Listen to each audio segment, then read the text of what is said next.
بسم الله الرحمن الرحيم. يا أيها الذين آمنوا أطيعوا الله وأطيعوا الرسول وأولي الأمر منكم فإن تنازعتم في شيء فردوه إلى الله والرسول إن كنتم تؤمنون بالله واليوم الآخر ذلك خير وأحسن تأويلا. بسم الله الرحمن الرحيم. إنا نحن نزلنا الذكر وإنا له لحافظون.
بدماشی کے اڈے یہ قبریں یہ دربار کا مخلوق اجتماع رسول اللہ صلی اللہ علیہ وسلم نے مسجد نبوی سے نکلے صحابہ صحابیات اکٹھے چلتے ہوئے دیکھا جو نماز پڑھنے کے باہر نکلے تھے اللہ کے نبی نے فرمایا اور تمہیں کوئی حق نہیں پہنچتا راستے کے درمیان میں چلنے کا تم دیواروں سے چل کر چلو بندوں تم درمیان میں چلو حدیث میں دیوار میں سے ایسی لکیر چلتی کہ ان کے جھپٹے ان دیواروں کے پتوں میں اٹک جایا. اللہ کے نبی صلی اللہ علیہ وسلم تو نمازیوں سے اور نمازی بھی ابو بکر عمر عثمان علی اور تمہیں عائشہ حفصہ فاطمہ ام سلمہ زینب کلثوم رقیہ لیکن نبی نے ان کے اکٹ کو پسند نہیں کیا.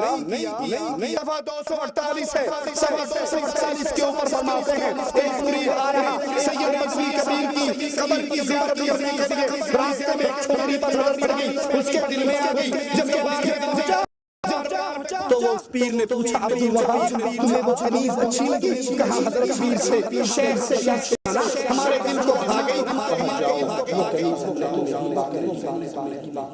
کہتا میں پریشان وہ تو اس تاجر کی کنیز تھی یہ بابا جی مجھے کیسے دے رہے اتنی دیر گزری وہ تاجر حاضر ہوا اور اس نے وہ کنیز نظار اقدس کی نظر کر دی خالد کی اشارہ ہوا انہوں نے آپ کی نظر کر دی اور پھر قبر والے نے آواز لگا کر کہی عبدالوہاب دیر دی ہے اس کو بتاؤ سامنے اس گزرے میں لے جاؤ اپنی حاجت کو پورا کرنے.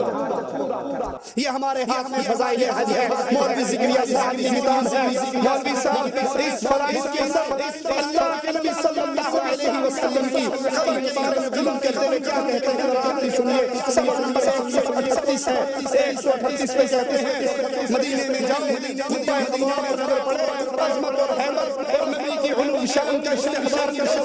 یہ سوچو اس پاک خطے میں روزہ اقدس ہے جو ساری مخلوق سے افضل ہے انبیاء کے سردار ہے فرشتوں سے افضل ہے.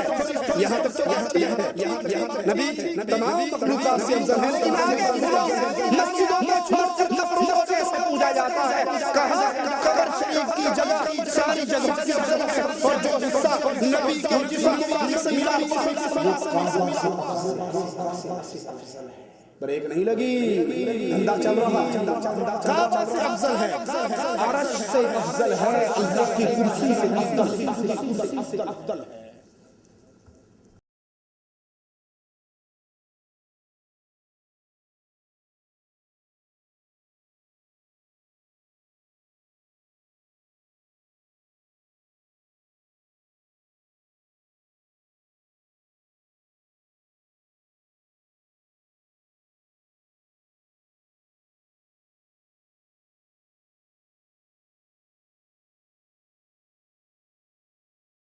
الرجیم بسم اللہ الرحمن الرحیم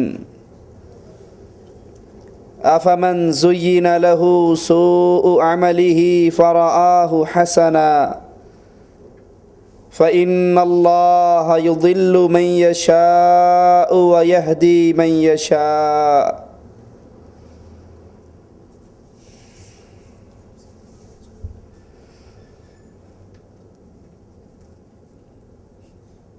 دین اسلام، دین توحید،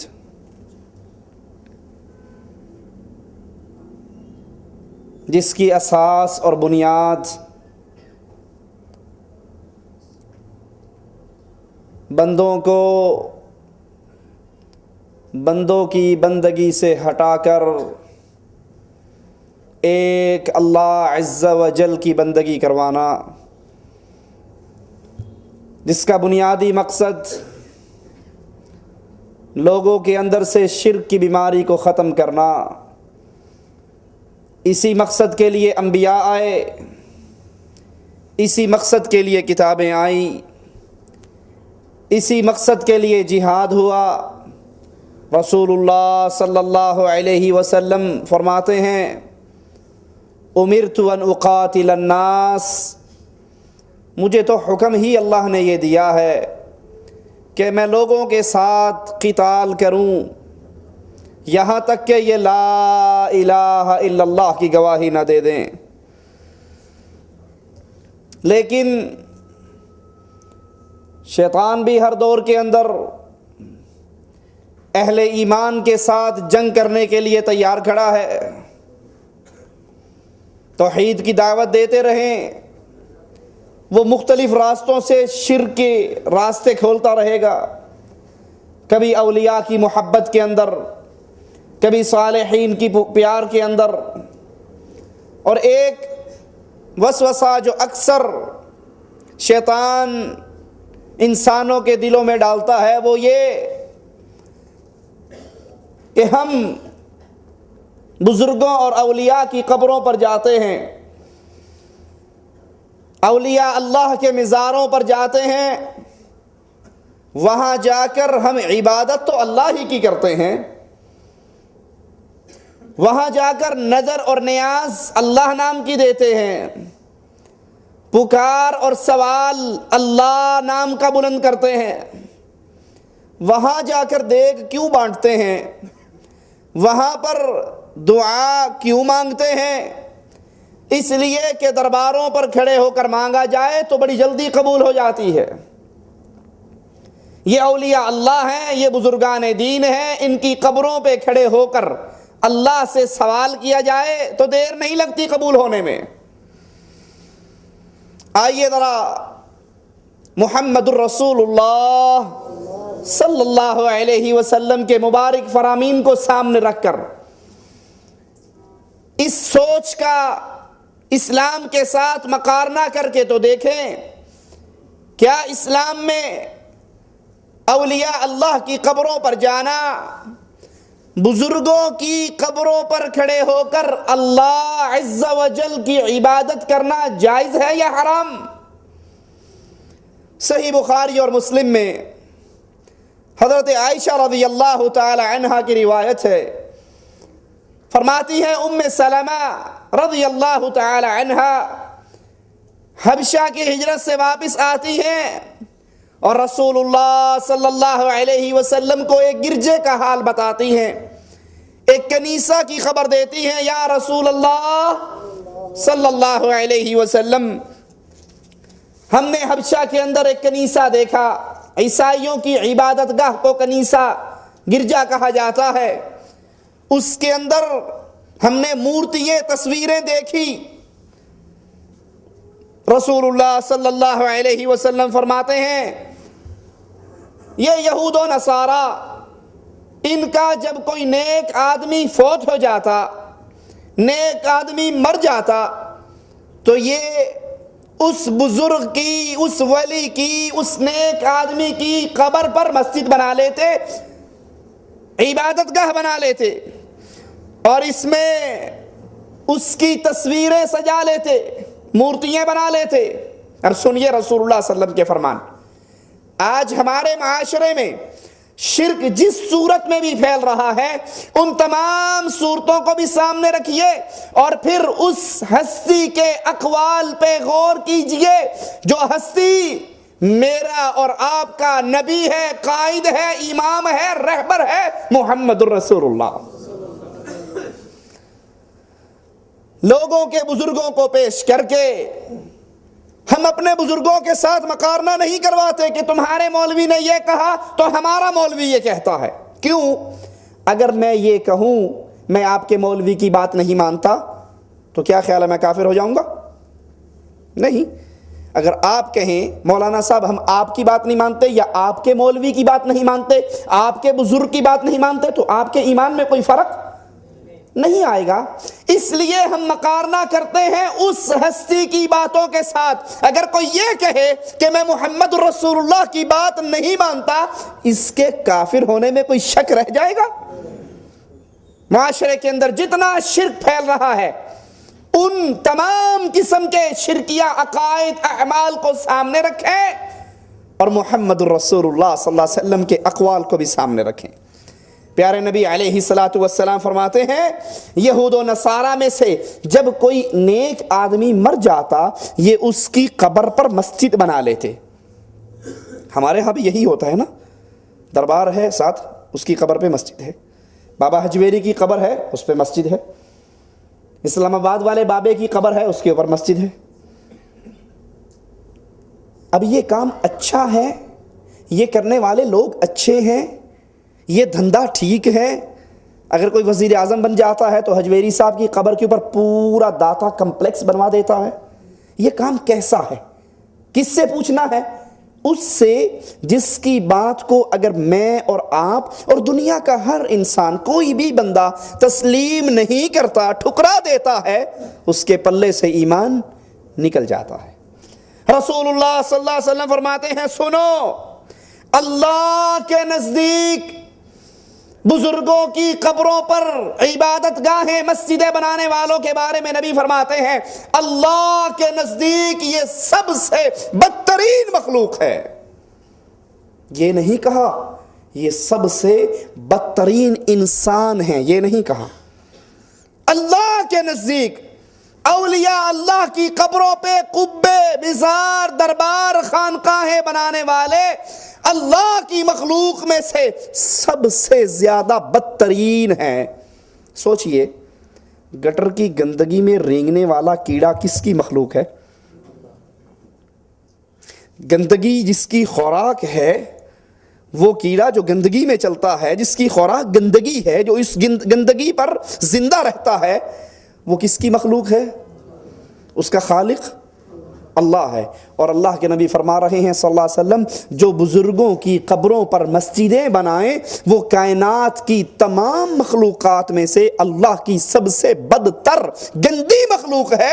یعنی مشرک اور شرک کو پھیلانے والا کیڑے سے بھی کیا گناہ ہے.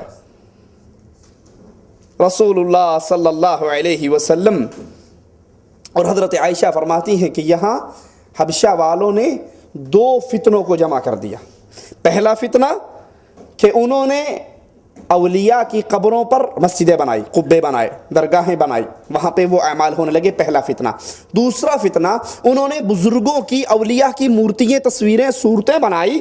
اور یہ شیطان کا دوسرا وار ہے کہ شیطان اس طریقے سے انسانوں میں شرک پھیلاتا ہے جیسے قوم نوح کے اندر شیطان نے 5 پنجتن پاک، ود، سوا، یعوس، یعوق، نصر، ان اولیاء اللہ کی صورتیں بنوائی اور پھر ان صورتوں کی محبت میں اتنا غلو کیا کہ قوم نوح شرک کرنے کے لیے شرک کرنا اس نے شروع کر دیا. امام بیضاوی رحمہ اللہ فرماتے ہیں وہ لوگ یعنی یہود و نصارہ، وہ لوگ مسجد میں نماز پڑھتے، نماز اللہ نام کی، مسجد میں نماز پڑھتے اور پھر قبلہ ان بزرگوں کی قبروں کی طرف کرتے. یعنی نماز پڑھتے ہوئے اپنا قبلہ بزرگوں کی قبروں کو سامنے رکھتے اور ان کی طرف منہ کر کے نماز پڑھتے. ذرا جائیے اپنے اپنے معاشرے کے اندر دیکھیے، ہمارے ہاں بھی قبر درمیان میں ہوتی ہے، چاروں طرف درویش بیٹھ کے قرآن پڑھتا ہے یا نہیں پڑھتا؟ اللہ کے لیے اللہ کو جان دینی ہے آپ نے. آپ کی قبر میں نے نہیں آنا، میری قبر میں آپ نے. خود مقارنہ کیجئے، خود اپنی اس عقل کو استعمال کیجئے. آپ کے اور ہمارے معاشرے میں قبر کے چاروں طرف درویش بیٹھ کے قرآن کی تلاوت کرتے ہیں یا نہیں کرتے؟ یہ قرآن پڑھنا تو عبادت ہے کس کی؟ اللہ کی. لیکن اس کا رخ کس طرف ہے؟ اور جب سوال کرنے والا دعا کرنے کے لیے آتا ہے بیت اللہ پشت پہ ہوتا ہے، قبر بزرگ کی ادھر ہے، تو وہ ہاتھ باندھ کر قبر کے سامنے کھڑا ہوتا ہے یا نہیں؟ ہاتھ باندھ کر، ہاتھ اٹھا کر، یا یوں قیام کی حالت میں اس بزرگ کی قبر کی طرف منہ کر کے دعائیں کرتا ہے یا نہیں؟ یہی عمل یہود و نصارہ کیا کرتے تھے.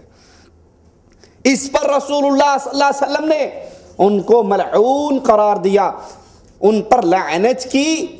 اور لعنت کا مطلب کیا ہوتا ہے؟ طرد من رحمت اللہ، کہ ایسے لوگوں پر پھر کبھی اللہ کی رحمت نہیں پڑتی جب تک وہ توبہ طائب نہ ہو جائے. اس لیے اسلام نے قبروں پر مسجدیں بنانے سے روک دیا، کیونکہ یہ عمل بہت سی امتوں میں شرک اکبر اسی عمل کے ذریعے پھیلا، اور بہت سی امتیں اسی سبب سے برباد ہوئی کہ انہوں نے بزرگوں اور اولیاء کی قبروں پر قبے اور خانقاہیں بنانا شروع کر دی، اور بالآخر وہ چلتے چلتے شرک اکبر کے اندر دفن ہو گئے. کچھ لوگ قبروں پہ نماز، دعا، نظر و نیاز اللہ کے لیے دیتے ہیں، اور امید کیا رکھتے ہیں کہ ان درباروں کی، ان بزرگوں کی قبروں کی برکت کی وجہ سے فائدہ بہت زیادہ ہوگا. نماز اللہ کے لیے پڑھنی ہے، جمعرات کو کچھ اللہ نام کا دینا ہے تو دربار پہ جا کر دیتے ہیں. بکرے کی نیاز اللہ نام کی ہے لیکن اسے ذبح کرنے کے لیے بابا حجویری کی قبر پہ. سبیل اللہ نام کی لگانی ہے لیکن وہ سبیل لگتی کہاں پر ہے؟ خواجہ اجمیری کے دربار پہ. تو آئیے سوچئے، نماز اللہ کے لیے، دعا اللہ کے لیے، نظر اللہ کے لیے یہ عبادت ہے. کیا اللہ کے رسول صلی اللہ علیہ وسلم اس کی اجازت دیتے ہیں کہ تم جاؤ اور قبروں پہ جا کر یہ اعمال کرو؟ رسول اللہ صلی اللہ علیہ وسلم اسی لیے قبروں پہ نماز پڑھنے سے منع کرتے ہیں. بخاری و مسلم میں ہے، حضرت عائشہ سے روایت ہے. حضرت عائشہ فرماتی ہیں جب رسول اللہ صلی اللہ علیہ وسلم پر موت کا فرشتہ آیا، موت کا وقت آیا، اللہ کے نبی اپنے چہرہ انور پر چادر کو ڈالتے ہیں، دم گھٹتا ہے، چادر ہٹا لیتے ہیں، اور اس موقع پر، اس لمحات میں موت کا وقت ہے، آخری لمحات ہیں آپ کے اور میرے نبی کے، اور اللہ کے نبی فرما رہے ہیں لعنت اللہ علی الیہود، لعنت اللہ علی الیہود والنصارى اتخذوا قبور انبیائهم مساجدا. اللہ کی لعنت ہو یہودیوں پر. یہ کون سے نبی لعنت کر رہے ہیں جس کی زبان جب ہلتی تھی رحمتی کی آواز آتی تھی؟ طائف کے اندر پتھر پڑے، زخمی ہو کے گر گئے، فرشتہ فوراً پہنچ گیا. اللہ کے نبی اجازت دو، پہاڑوں کا فرشتہ ساتھ ہے، یہ طائف کی بستی پر ان دونوں پہاڑوں کو ڈال کر پیس کے رکھ دے گا، اجازت تو دو. نبی کو پتھر مارے گے، نبی لہو لہان ہوئے، نبی زخمی ہوئے. جواب میں کہتے ہیں جبرائیل نہیں، ان پر پتھر، ان پہ پہاڑ گرانے کی بات نہ کرو، مجھے اللہ سے امید ہے یہ نہ صحیح ان کی پشتوں سے نکلنے والے ضرور ایک دن لا الہ الا اللہ کا اقرار کریں گے، جو رحمت للعالمین بنا کر بھیجے گئے. لیکن وفات کا وقت، آخری لمحات، اللہ کے نبی فرما رہے ہیں لعنت اللہ علی الیہود والنصارى، اللہ تیری لعنت برسے یہودیوں پر، عیسائیوں پر. کیوں؟ اتخذوا قبور انبیائہم مساجدا، ان یہود و نصارہ نے بزرگوں کی قبروں کو مسجدیں بنا لی، بزرگوں کی قبروں پر مسجدیں قائم کی. عائشہ فرماتی ہیں اللہ کے نبی کی اس طرح بار بار ڈرانا اور یہود و نصارہ پہ لعنت کرنا، اس وجہ سے آپ کی قبر کو گھر کے اندر بنایا گیا، حضرت عائشہ کے حجرے میں بنایا گیا. اگر آپ کی یہ تحذیر نہ ہوتی، یہ ڈرانا نہ ہوتا، یہود و نصارہ پر اس طرح کی لعنت نہ ہوتی، تو رسول اللہ صلی اللہ علیہ وسلم کی قبر کو کھلے مقام پہ بنایا جاتا. اس ڈر کی بنا پر، اب لازمی بات ہے یہ ڈر نعوذ باللہ صحابہ سے تو نہیں تھا کہ صحابہ اللہ کے نبی کی قبر کی عبادت کریں گے یا قبر کو پوجیں گے. یہ ڈر آنے والی امتوں سے تھا، گزرے ہوئے لوگوں سے نہیں تھا، بلکہ جو لوگ بعد میں آنے والے ہیں ان کے بارے میں یہ ڈر تھا کہ کہیں اللہ کے نبی کی عبادت نہ کریں. اب آئیے یہاں پر ایک اور نقطہ سمجھیے. رسول اللہ صلی اللہ علیہ وسلم یہود و نصارہ پہ لعنت کر رہے اور ان کا جرم کیا بتا رہے کہ انہوں نے اللہ کے ولیوں کی قبروں پر جہاں اولیاء فوت ہوتے، بزرگان دین فوت ہوتے، یہ ان پہ قبریں بنا لیتے، ان قبروں پر مسجدیں بنا لیتے۔ حالانکہ عیسائیوں کی عبادت گاہوں کا نام مسجد، غور کرنا اس بات پر، عیسائیوں کی عبادت گاہ کا نام مسجد نہیں تھا، اس کا نام تو کنیسہ، گرجا۔ لیکن اللہ کے نبی عیسائیوں کی عبادت گاہوں کو کیا کہہ رہے ہیں؟ مسجد۔ کیوں؟ اس لیے کہ ان قبروں پہ کام وہ کیے جاتے تھے جو مسجد میں ہوتے ہیں۔ سجدہ اللہ کے لیے کہاں ہوتا ہے؟ رکوع اللہ کے لیے کہاں ہوتا ہے؟ قیام اللہ کے لیے کہاں ہوتا ہے؟ دعا اللہ سے مانگی جاتی ہے۔ یہ تمام کام مسجدوں میں ہوتے ہیں۔ اب جس جگہ پہ یہ کام کیے جائیں، عیسائیوں نے اپنے بزرگوں کی قبروں پہ کیے، یا آج کلمہ پڑھنے والے، کلمہ گو مسلمان اپنے اولیاء کی قبروں پہ کریں، تو ان قبروں پر سجدہ جب ہوگا، طواف جب ہوگا، رکوع جب ہوگا، نظر اور نیاز ہوگا، تو وہ قبر کو مسجد بنانا ہے، کیونکہ یہ عبادت تو صرف اللہ کی ہے جو بیت اللہ میں مسجد میں ادا ہوتی ہے۔ صحیح مسلم میں رسول اللہ صلی اللہ علیہ وسلم کا فرمان، آپ کی وفات سے 5 دن پہلے اللہ کے نبی علیہ الصلاۃ والسلام فرماتے ہیں کہ میں برات کرتا ہوں کہ میں نے تم میں سے کسی کو اپنا خلیل نہیں پکڑا۔ خلیل محبت کا آخری درجہ ہے، محبت کے بعد پھر خلیل کا مقام ہے۔ کیوں نہیں پکڑا؟ کیونکہ اللہ نے مجھے اپنا خلیل بنایا ہے۔ اب میں تم میں سے کسی کو خلیل نہیں بناتا، اور اگر میں تم میں سے کسی کو خلیل بناتا تو ابو بکر صدیق رضی اللہ عنہ وارضاہ کو خلیل پکڑتا۔ یہ دلیل ہے ان رافضیوں کے خلاف جو ابو بکر رضی اللہ عنہ وارضاہ کی تکفیر کرتے ہیں، ان پر تبرہ کرتے ہیں، ان کے بارے میں غلط عقیدے رکھتے ہیں کہ امت کے اندر رسول اللہ صلی اللہ علیہ وسلم کی امت میں نبی کے بعد سب سے افضل ترین ہستی ابو بکر کی ہستی ہے۔ آپ نے فرمایا اگر میں کسی کو خلیل پکڑتا تم میں سے تو ابو بکر صدیق کو پکڑتا۔ میں برات کرتا ہوں، میں نے تم میں سے کسی کو خلیل نہیں پکڑا۔ خبردار، وفات سے کتنے دن پہلے اللہ کے نبی فرما رہے ہیں؟ 5 دن پہلے۔ خبردار، تم سے قبل جو لوگ گزرے وہ انبیاء کی قبروں پر مسجدیں بنایا کرتے تھے، خبردار تم قبروں پہ مسجدیں نہ بنانا، میں تمہیں سختی سے اس عمل سے روکتا ہوں۔ اللہ کے نبی صلی اللہ علیہ وسلم کی وفات سے 5 دن پہلے کا اعلان۔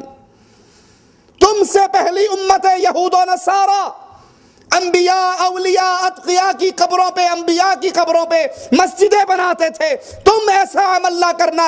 محمد کریم صلی اللہ علیہ وسلم سختی سے منع کرتے ہیں اپنی امت کو کہ تم اے امت محمد کسی ولی کی، کسی بزرگ کی، کسی نیک اور صالح کی قبر پہ مسجد نہ بنانا۔ اس عمل سے نبی نے اپنی زندگی میں منع کر دیا۔ لیکن افسوس، ہمارا معاشرہ شرک کی اس دلدل میں گرتا جا رہا ہے۔ ادھر پیر مرتا ہے، بابا مرتا ہے۔ یہود و نصارہ تو انبیاء کی قبروں پہ بناتے تھے، یہ نقطہ بھی یاد رکھنا۔ یہود و نصارہ کس کی قبر پہ بناتے تھے؟ انبیاء کی۔ اور ہم کس کی قبر پہ بناتے ہیں؟ کوڑے شاہ، کوڑے شاہ، کاما والی سرکار، تیتر شاہ، بٹیر شاہ، پیر اٹ شاہ، پیر لسوڑی شاہ، پیر پھسوڑی شاہ، پیر دڑکی والی سرکار۔ دڑکی سمجھتے ہو نا؟ وہ اکثر اخبار میں آتا ہے پولیس نے دڑکی لگا کے مروایا، پہلے دڑکی لگوائی، پیچھے سے فیر مار دیا۔ میرے گاؤں میں عبدالحکیم سے باہر نکلو تو وہاں پر دربار ہے پیر دڑکی شاہ۔ میں نے کہا اس کو کس نے دڑکی لگا کے مارا تھا؟ یہود و نصارہ تو پھر انبیاء کو پوجتے تھے اور انبیاء کی قبروں پہ مسجدیں بناتے تھے۔ یہ قوم ایسے شرک میں گری، لاہور میں گھوڑے شاہ کا دربار ہے، ایبٹ آباد میں کھوتے شاہ کا دربار ہے، کہیں توتے شاہ کا دربار ہے، کہیں لسوڑی شاہ کا ہے، کہیں پھسوڑی شاہ کا ہے، کہیں دڑکی سرکار ہے، کہیں پیر چوپ شاہ ہے، کہیں پیر اٹ شاہ ہے۔ بس شاہ کی پوچھل ساتھ ہونی چاہیے، آگے جو مرضی لگا دو۔ رسول اللہ صلی اللہ علیہ وسلم فرماتے ہیں میں تمہیں سختی سے اس کام سے منع کرتا ہوں۔ اور دوسری بات اس حدیث سے جو اللہ کے نبی کے فرمان سے ثابت ہوتی ہے، آپ نے قبروں پر مسجدیں بنانے کا عمل مشرکین کا عمل قرار دیا۔ قبروں پہ مسجدیں بنانے والے کون ہیں؟ اللہ کے نبی کے فتوے کے مطابق، اللہ کے نبی کے حکم کے مطابق، اللہ کے نبی کے فرمان کے مطابق، اللہ کے نبی کی حدیث کے مطابق یہ عمل کرنے والے مشرکین ہیں۔ اور دوسری بات، ایسے لوگوں پر رسول اللہ صلی اللہ علیہ وسلم کی مبارک زبان سے لعنت برستی ہے۔ قبروں کی طرف منہ کر کے نماز پڑھنا حرام ہے، وہ قبر پیر کی ہو، بابے کی ہو، نبی کی ہو، ولی کی ہو، بزرگ کی ہو، چھوٹے کی ہو، بڑے کی ہو، اس کی طرف منہ کر کے نماز پڑھنا، وہاں قبروں پہ بیٹھ کر اس قبروں کا چار طواف کرنا، اس قبروں پہ چاروں طرف بیٹھ کے قرآن پڑھنا، ہاتھ باندھ کے بابا جی کے سامنے کھڑے ہونا، ہاتھ سینے پہ رکھ کے ان سے سوال کرنا، پکار کرنا، یہ حرام ہے۔ صحیح مسلم میں اللہ کے نبی صلی اللہ علیہ وسلم کے فرمان پہ غور کیجئے، آپ نے فرمایا قبروں پہ مت بیٹھو، قبروں پہ مت بیٹھو۔ جو آج کل ہمارے ہاں قبروں پر بیٹھتے ہیں اسے کیا کہتے ہیں، اور اس کی عزت کتنی ہوتی ہے معاشرے میں؟ یہ گولڑے والی سرکار کے سجادہ نشین ہیں، یہ گدی نشین ہے۔ اور سجادہ نشین اگر الیکشن میں اپنے گدھے کو بھی کھڑا کر دے تو مقابلے پہ کوئی جیت، یہ گدی نشین کا، بس سجادہ نشین کا۔ اللہ کے نبی فرما رہے ہیں تم قبروں پہ نہ بیٹھو، اور ہمارے ہاں جو قبروں پر بیٹھتا ہے اس کا مقام معاشرے کے اندر وزیر سے بھی بڑھ جاتا ہے۔ یہ سجادہ نشین ہے، یہ گدی نشین ہے، یہ مجاور ہیں۔ قبروں کی طرف منہ کر کے نماز نہ پڑھو۔ اور آج ہمارے ہاں درباروں پہ قبروں کی طرف منہ کر کے قرآن کی تلاوت بھی ہے، نماز بھی ہے، دعا بھی ہے، ہاتھ بھی مانگا جا رہا ہے، سر بھی جھکایا جا رہا ہے، طواف بھی کیا جا رہا ہے، بابے کی قبر کی چوکھٹ کو چوما بھی جا رہا ہے۔ اسی طرح رسول اللہ صلی اللہ علیہ وسلم نے فرمایا غور کرنا، غور کرنا، اللہ کے نبی نے فرمایا لعنتی ہے وہ شخص، ملعون ہے وہ شخص جو قبر پہ چراغ جلاتا ہے۔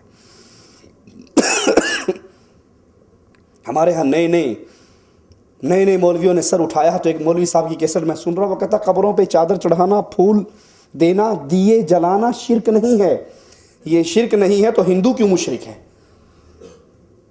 قبروں پہ چراغ چلتے ہیں۔ آپ نے بھی اکثر دیکھا ہوگا یہ جو محلے میں مولوی بیٹھا تعویذ لکھتا ہے، وہ تعویذ لکھ کے پیسہ نہیں لیتا، کیا کہتا ہے؟ 1.25 روپے کی نیاز کا تیل بابے کی چراغ میں ڈال دینا، کہتا ہے یا نہیں کہتا؟ یہ 1.25 روپے نیاز کا تیل بابے کے چراغ میں ڈال دینا، یہ چراغ جلانا قبر کے اوپر حرام ہے اور لعنتی ہے ایسا شخص۔ اگر وہ بابا واقعی اللہ کا ولی ہے تو اس کی قبر تو جنت کے نور سے منور ہو چکی ہے، تیرے دیے کی روشنی سے وہاں فائدہ نہیں ہونے والا، ٹھیک ہے؟ اور اگر وہ واقعی پیر دڑکی شاہ ہے، کوئی اللہ کا ولی نہیں ہے، پیر گھوڑی شاہ ہے، اللہ کا پیارا نہیں ہے، اور اس کی قبر جہنم کے اندھیروں سے گھٹا ٹوپ ہو چکی ہے، تو تیرے دیے سے وہاں روشنی نہیں ہونے لگی۔ واللہ میں نے اپنی آنکھوں سے دیکھا ہے بعض بزرگوں کی قبروں پہ گزرتے ہوئے، بابا جی کا بورڈ لگا ہوا ہے، پکی قبر ہے، اس کے اوپر پنکھا چل رہا ہے، پکی بند قبر کے اوپر۔ ارے عقل کے اندھو، اگر واقعی سمجھتے ہو کہ بابا گرمی کے اندر ہے، کچھ قریب ہو جائیں ساتھی، اور آگے ہو جائیں ساتھی۔ اگر تم واقعی یہ سمجھتے ہو کہ اندر بزرگوں کی قبر میں جون جولائی چل رہا ہے تو پنکھا چلا کے سوراخ بھی تو کر دو نا، یہ ہوا کیسے جائے گی اندر؟ اولیاء کی قبر تو جنت کا باغ ہوا کرتی ہے۔ اولیاء کی قبر، بولو، اولیاء کی قبر جنت کا، وہاں تیرے 220 پہ چلے ہوئے پنکھے کی ضرورت نہیں ہے۔ اور جس کی قبر جہنم کا گڑھا بن گئی، یہ جہنم تو ایسی خطرناک ہے، اگر جہنم کے دروازوں میں سوئی کے سوراخ جتنا بھی سوراخ ہو جائے، اس سے جو گرمی نکلے پوری کائنات کو جلا کر راکھ کر دے۔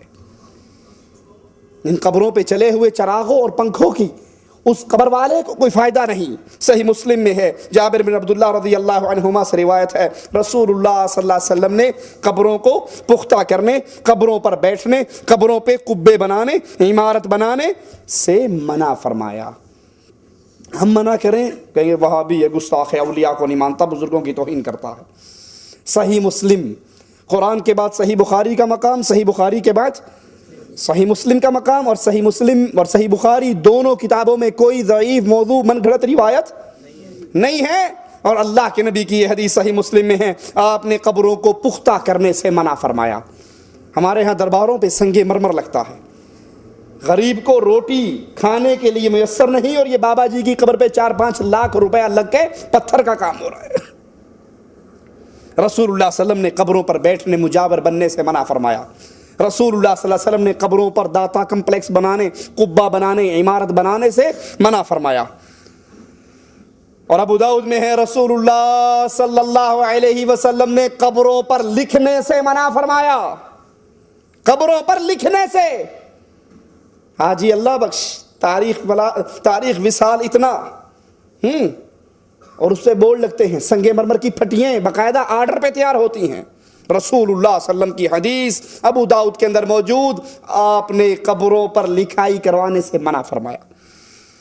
ابو حاتم نے اپنی صحیح میں صحیح سند سے روایت بیان کی، سنیے، اللہ کے لیے غور کیجئے، صرف غصے کی بنا پر اس کو ٹھوکر نہ مار دیجئے، یہ فرمان عام آدمی کا نہیں، یہ فرمان محمد رسول اللہ کا ہے صلی اللہ علیہ وسلم۔ اللہ کے پیارے حبیب فرماتے ہیں وہ لوگ انتہائی بدترین ہیں جو قبروں پر مسجدیں بناتے ہیں۔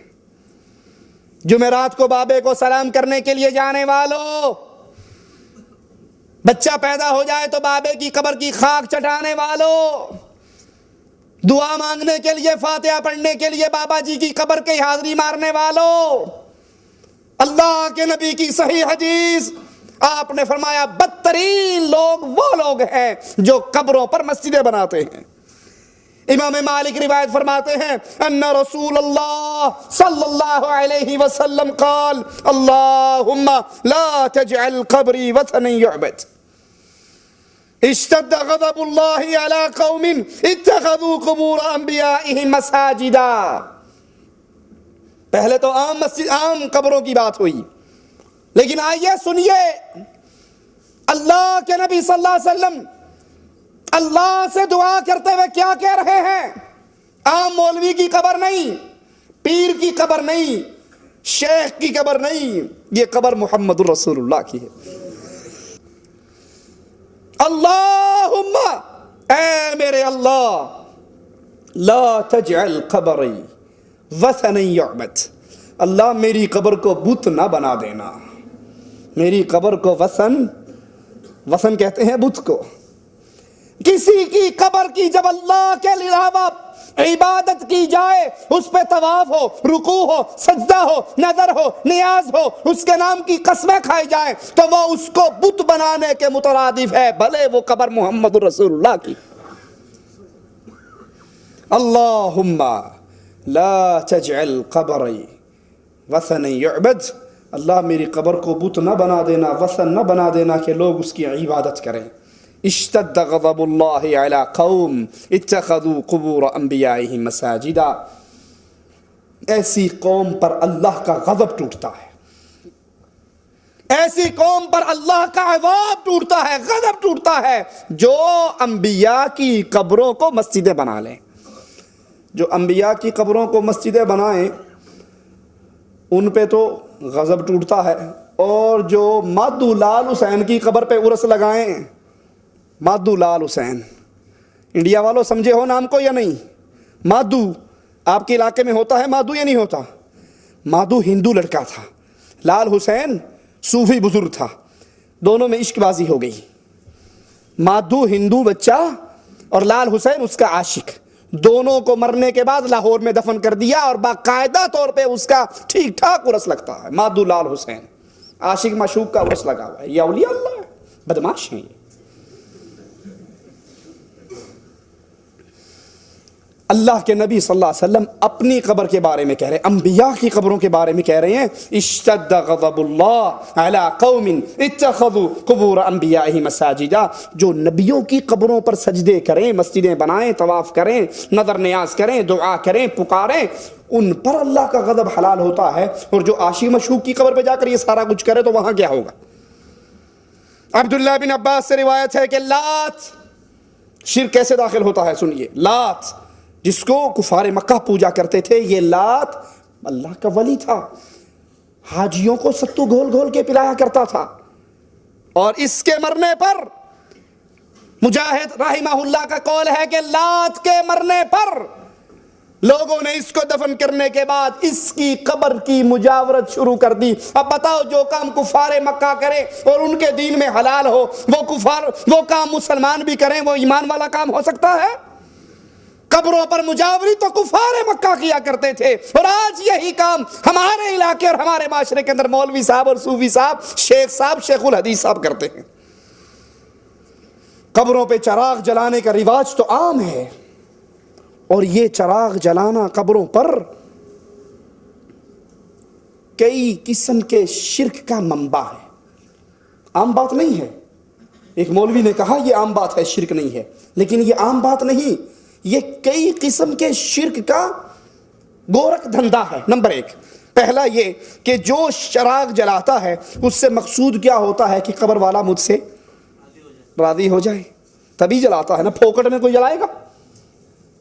اسی لیے جلاتا ہے کہ قبر والا بابا مجھ سے راضی ہو جائے۔ تو راضی کس کو کرنا چاہیے؟ اللہ کو۔ جب اللہ کے علاوہ کسی اور کی رضا مقصود رکھو گے تو یہ شرک ہے۔ نمبر دو، چراغ جلانے والے کا یہ عقیدہ ہے کہ قبر والے کو چراغ جلانے کا علم ہوتا ہے، اگر اسے پتا ہو کہ اسے تو پتہ ہی نہیں لگنا کہ میں کب جلا کر گیا نہیں، تو کیا خیال ہے وہ جلائے گا؟ اس کا یہ عقیدہ ہے کہ یہ قبر والے کو چراغ جلانے کا علم۔ آپ تو چراغ جلانے کی بات کرتے ہو، یہ ہمارے ہاتھ میں ملفوظات احمد رضا خان صاحب بریلوی ہے، اس ملفوظات کے اندر وہ حضرت جی قبر پہ جانے کا طریقہ کار بیان کرتے ہیں، اور کہتے ہیں جب تم قبر پر جاؤ، قبر پر جانے کے لیے میت کے سامنے سے آؤ، 271 صفحے پر، میت کے سامنے سے آؤ، اس کے سرہانے سے ہو کر نہ آؤ۔ کیوں؟ کہتا جب تم میت کے سامنے سے آؤ گے نا تو میت کو دیکھنے میں تکلیف نہیں ہوگی، اسے پتا ہوگا کون آ رہا ہے، اور جب منڈی کے پیچھے سے آؤ گے تو اسے بھی موڑ کر دیکھنا پڑے گا کون آیا تھا، مردے کو تکلیف ہوگی۔ ہاں واللہ، جب میت کے پاس آؤ تو سامنے سے آؤ۔ تو چراغ قبر پہ جلانے والا، دیا جلانے والا، اس دیے کا تیل اپنے کانوں میں ڈالنے والا یہ عقیدہ رکھتا ہے کہ اس بابے کو سارا پتا ہے میری قبر پہ چیڑا آیا ہے، چیڑی آئی ہے، مرید آیا ہے، مرید نہیں آئی ہے، خالی آئے ہیں یا اونٹ پہ بیٹھ کے آئے ہیں۔ اور نمبر 3، وہ چراغ جلانے والا اس نیت سے جلاتا ہے کہ میرا بچہ بولتا نہیں، چراغ جلاؤں گا تو یہ بابا میری بگڑی ہوئی کو بنی ہوئی کر دے گا۔ وہ چراغ جلاتے ہوئے کہتا ہے بری بری سرکار بری، میری کھوٹی قسمت کر دے ہری۔ وہ چراغ جلاتے ہوئے کہتا ہے آئے ہیں تیرے در پہ تو کچھ لے کر جائیں گے، دے داتا دے داتا دے داتا۔ اس قبروں پر قبے بنانے سے، داتا کمپلیکس بنانے سے، قبروں پر خانقاہیں قائم کرنے سے، مزار بنانے سے اس امت کے اندر کتنا فساد پھیلا۔ آئیے ذرا غور کرتے جائیے، یہ امت کے اندر فساد کا کون کون سا دروازہ کھل گیا۔ نمبر 1، ان قبروں پر، ان مزاروں پر نماز پڑھنی جانے لگی، حالانکہ رسول اللہ صلی اللہ علیہ وسلم نے قبر پہ نماز پڑھنے سے منع کر دیا۔ اللہ کے نبی نے فرمایا میرے لیے پوری زمین کو پاک اور صاف کر دیا، نماز کے لیے حلال ہے سوائے قبرستان کے اور باتھ روم کے، ان 2 جگہ پہ نماز۔ تو قبر پہ نماز نہیں ہوتی، لیکن ان مزاروں پر مسجد خالی ہے۔ واللہ جائیے جمعرات کے دن ان مشرکوں کا شرک دیکھنے کے لیے، مسجد بے آباد اور خالی ہوتی ہے اور قبر آباد ہوتی ہے، اس کی طرف منہ کر کے نماز ہے۔ ان درباروں سے متاثر ہو کر ان قبروں کے پاس دعا کی جاتی ہے اور یہ سمجھا جاتا ہے کہ دعا فوراً قبول ہوگی۔ بزرگوں کی قبروں کی وجہ سے مصیبتیں ٹل جاتی ہیں، یہ بزرگ بہت کچھ کر دیتے ہیں۔ آپ کا دل نہیں مانتا تو آئیے میں سناتا ہوں۔ جو بات کہتا ہوں اللہ کی توفیق سے دلیل اپنے ساتھ رکھتا ہوں. یہ ارواح ثلاثہ ہے. اشرف علی حکیم الامت، معذرتاً نام ٹھیک لینے دو، حکیم الامت حضرت مولانا شاہ اشرف علی تھانوی، اس کو شائع کیا ہے مکتبہ رحمانیہ اردو بازار لاہور نے. اس کا صفحہ نمبر ہے صفحہ نمبر 302. 302 پر فرماتے کیا ہیں ذرا سنیے آپ. مولانا قاسم نانوتوی کے بارے میں کہتے ہیں، فرمایا مولوی معین الدین صاحب حضرت مولانا محمد یعقوب صاحب کے سب سے بڑے صاحبزادہ تھے. یہ مولوی محمد یعقوب صاحب کی کرامت سنیے. وہ حضرت مولانا کی ایک کرامت جو ان کے مرنے کے بعد واقع ہوئی بیان فرماتے ہیں کہ نانوتوا شریف کے اندر بہت زیادہ بخار پھیل گیا. جو شخص مولوی یعقوب کی قبر سے مٹی لے جا کر باندھ لیتا اس کا بخار اتر جاتا. اتنا مشہور ہوا، لوگوں نے مٹی اٹھانی شروع کر دی. یہاں بھی آتے ہیں تو مدینے سے خاک شفا کی ڈھیلے لے کر جاتے ہیں، جس کے کھانے سے پیٹ میں کیڑے پڑتے ہیں شفا نہیں ہوتی. شفا اتارنے والا کون؟ اللہ عز و جل. کہا اتنی مٹی لے کر گئی. ادھر بیٹا ان کا مٹی کی ٹرالی قبر پہ ڈالتا ہے، گھنٹے میں صاف. سید لیا مفت میں کھل گئی. ایک دفعہ ڈالی، 2 دفعہ ڈالی، 3 دفعہ ڈالی، آخر بیٹا پریشان ہو گیا. سنیے، کہتے ہیں کہ بیٹا جو تھا بڑا تیز مزاج کا آدمی تھا. وہ قبر پہ آیا. صرف شاہ بریلوی صاحب نہیں مان رہے کہ مردے کو سارا پتا ہے، یہ حضرت دیوبندی صاحب بھی فرما رہے ہیں. وہ قبر پہ آیا، بہت تیز مزاج تھا، کہنے لگا ابو آپ کی کرامت ہوگی، ہماری مصیبت ہو گئی. ادھر مٹی ڈالتے ہیں، ادھر پھٹا صاف ہو جاتا ہے. یاد رکھو اگر اب کے بعد کوئی ٹھیک ہوا تو مٹی نہیں ڈالیں گے، ایسے ہی پڑے رہیو، لوگ جوتے پہن کے تمہارے اوپر سے گزریں گے. کہا بس اسی دن سے پھر کسی کو آرام نہیں آیا. وہ نیچے سے پینا ڈال کے ٹیکے ڈال رہا تھا، وہ نکال لیا اس نے. اس کے بعد پھر کسی کو آرام نہیں آیا. جیسے مشہور ہوا تھا کہ آرام آ جاتا ہے، ویسے ہی شہرت ہوگی کہ پہلے آتا تھا. جب سے یہ ڈر ہو گیا کہ بیٹا مٹی نہیں ڈالے گا، آرام آنا بند ہو گیا. یہ بدترین قسم کی بدعت ہے. اور یہ عقیدہ رکھنا کہ یہ بزرگ تصرف کر سکتے ہیں، شفا دے سکتے ہیں، ان کی مٹی سے شفا ہو جاتی ہے، یہ عقیدہ رکھنا بدترین قسم کا شرک بن جاتا. دربار پر قبے بنانے والے، ان پہ چراغ جلانے والوں پر اللہ کے نبی کی لعنت اور پھٹکار ہے. درباروں کی وجہ سے مسجدیں ویران ہو گئی، دربار آباد ہو گئے. مسجدیں ویران ہو گئی، دربار. جس نے کسی کو ٹائم لینا دینا ہوتا ہے کہتا امی میں بابا کو سلام کرنے چلی، اور فون کر دیتی اتنے بجے پہنچ جاؤں گی، کوئی اور سلام کرنے آ جاتا. بدماشی کے اڈے یہ قبریں، یہ دربار بن گئے. درباروں پر عورتوں اور مردوں کا مخلوط اجتماع. رسول اللہ صلی اللہ علیہ وسلم اپنے مسجد نبوی سے نکلے، صحابہ اور صحابیات کو اکٹھے چلتے ہوئے دیکھا جو نماز پڑھ کے باہر نکلے تھے. غضبناک ہو کر اللہ کے نبی نے فرمایا عورتوں تمہیں کوئی حق نہیں پہنچتا راستے کے درمیان میں چلنے کا، تم دیواروں سے لگ کر چلو. مردوں تم درمیان میں چلو. حدیث میں آتا ہے عورتیں دیواروں سے ایسے لگ کر چلتی کہ ان کے دوپٹے ان دیواروں کے پتھروں میں اٹک جایا کرتے تھے. اللہ کے نبی صلی اللہ علیہ وسلم تو نمازیوں کے، اور نمازی بھی ابو بکر، عمر، عثمان و علی، عورتوں میں عائشہ، حفصہ، فاطمہ، ام سلمہ، زینب، ام کلثوم، رقیہ، پاک دامن بیبییں اور پاک دامن مرد. لیکن نبی نے ان کے اکٹھ کو پسند نہیں کیا. تو لسوڑی شاہ کے دربار پہ جو میلہ لگتا ہے وہاں جو آتی ہیں ان کا اکٹھ کیسے پسند ہوگا؟ عورتوں اور مردوں کا اکٹھ ہونے لگا. پھر اس کی وجہ سے زنا عام ہوا، شراب عام ہوئی، منشیات اور پاؤڈر اور ہیروئن عام ہوئی. بدکاری کے اڈے بن گئے. اپنے پاس سے نہیں کہتا، یہی حضرت احمد رضا خان صاحب بریلوی کی ملفوظات کیسے کیسے بدکاری کے اڈے بنے.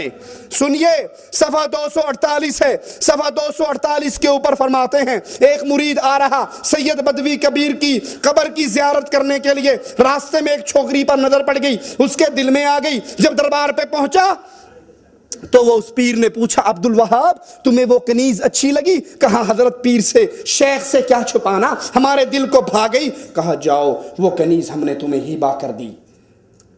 کہتا میں پریشان، وہ تو اس تاجر کی کنیز تھی، یہ بابا جی مجھے کیسے دے رہے ہیں؟ اتنی دیر گزری، وہ تاجر حاضر ہوا اور اس نے وہ کنیز مزار اقدس کی نظر کر دی. خادم کو اشارہ ہوا، انہوں نے آپ کی نظر کر دی. اور پھر قبر والے نے آواز لگا کر کہی عبد الوہاب دیر کاہے کی ہے، اس کو پکڑو، سامنے والے حجرے میں لے جاؤ اور اپنی حاجت کو پورا کر لو.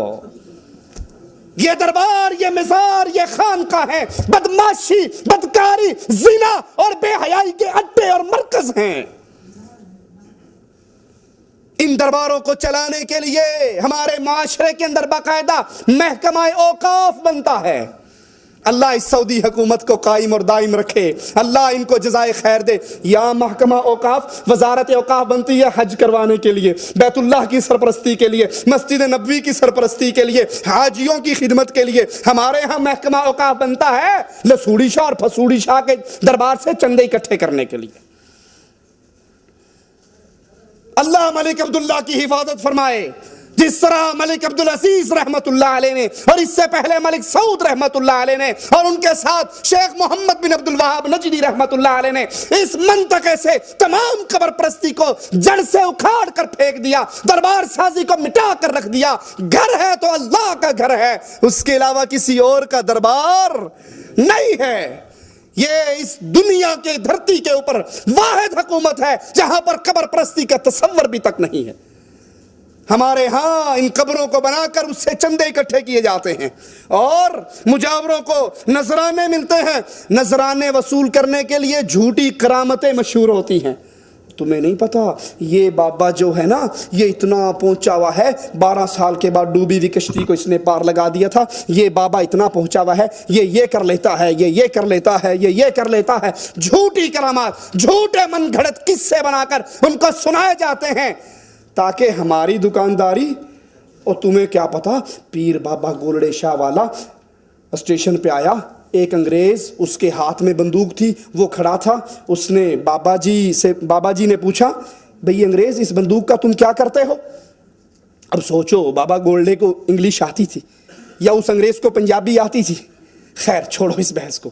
اس نے کہا آپ کو نہیں پتا، اس نے گن کے اندر گولی ڈالی، چھرا ڈالا، اوپر پرندہ بیٹھا تھا، اس کا نشانہ لیا، مارا، وہ ٹک سے آ کر نیچے گرا اور نیچے گرتے ہی مر گیا۔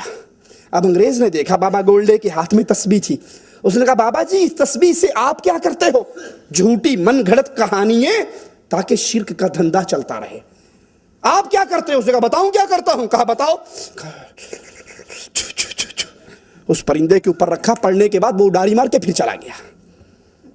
یہ موت و حیات تو اللہ کے اختیار میں ہے، جو ان مجاوروں نے جھوٹی کرامات اور قصے اور کہانیاں بنا کر ان بزرگوں کے نام پر مشہور کر دیے۔ اور یہ قبروں پہ بیٹھنے والے مجاور ویسے ہی ہیں جیسے کفار مکہ کے بتوں پر مجاور بیٹھا کرتے تھے۔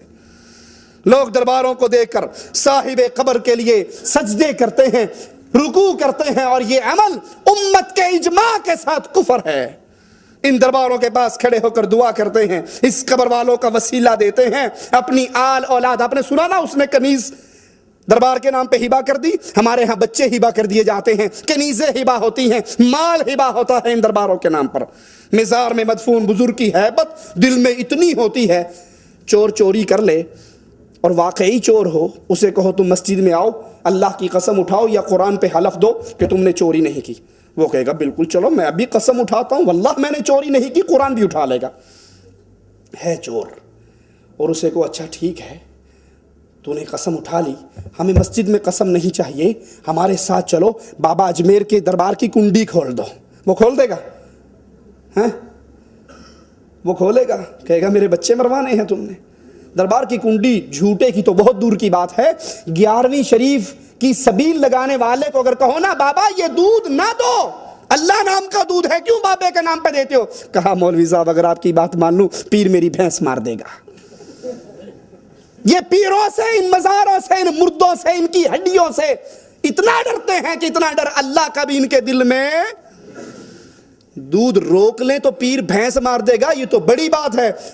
سارا سال دودھ میں پانی ڈال ڈال کے بیچیں گے، بلکہ غلط کہہ دیا، پانی میں دودھ ڈال کر بیچیں گے، پانی میں دودھ ڈال کر بیچیں گے، اور جب عرس کا دن آئے گا تو بھینس کے تھنوں سے خالص نکال کر بابے کی نظر کر دیں گے۔ اللہ سے نہیں ڈرتے، ان مردوں کا ڈر ہے۔ ان مداروں پر کھڑے ہو کر صاحب قبر سے اپنی مصیبتیں دور کرواتے ہیں، اپنے مسائل حل کرواتے ہیں، مانگتے ہیں، اپنے پاس سے نہیں کہہ رہا۔ یہی ملفوظات اعلیٰ حضرت احمد رضا خاں بریلوی صاحب کی صفحہ اس کا 266 ہے۔ 266 پر خواجہ اجمیری کے ایک مرید کے بارے میں کہتا ہے، وہ قبر پہ آیا، ایک فقیر سوٹا لے کر روزہ شریف کا طواف کر رہا ہو، یہ طواف کس کا ہوتا ہے مسلمانوں؟ بیت اللہ شریف کا۔ لیکن احمد رضا خان بریلوی صاحب اپنی کتاب میں لکھتے ہیں کہ قبر کا طواف کر رہا سوٹا لے کر اور آواز لگا رہا، خواجہ غریب الدین، خواجہ معین الدین چشتی، 5 روپے لوں گا۔ دیکھو کتنے دھڑلے سے مانگتا ہے، 5 روپے لوں گا، 1 گھنٹے میں لوں گا، ایک ہی آدمی سے لوں گا۔ یہ فقیر نہیں ہے، یہ جگہ ٹیکس لے رہا ہے۔ فقیر تو کہتا ہے بھائی بھلی ہو جو دے اس کا بھی بھلا، جو نہ دے اس کا ہی بھلا۔ یہ تو ڈنڈا دے کے لے رہا ہے، کہتا ہے 5 روپے لوں گا، 1 گھنٹے میں لوں گا، ایک آدمی سے لوں گا۔